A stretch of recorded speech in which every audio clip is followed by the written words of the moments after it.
Vim na segunda-feira que eles não podiam vender bilhetes, caso sem dinheiro todo. E em terceiro lugar, classificou-se o Cesarense. Venham receber as medalhas, Cesarense. Parabéns!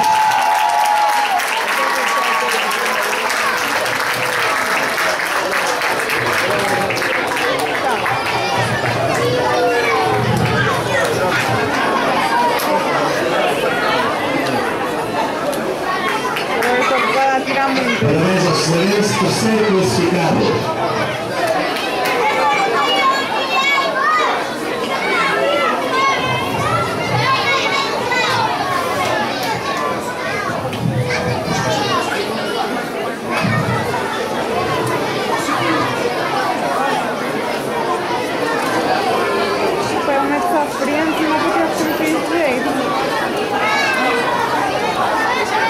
E para a entrega da respectiva taça ao Cesarense, chamo Carlos Rodrigues, presidente do Clube Desportivo Arifanense.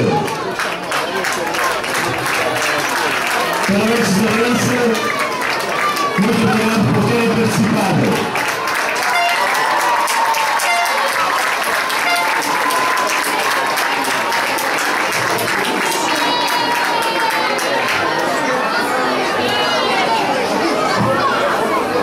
Segundo lugar, União de Lamas. Parabéns, União de Lamas.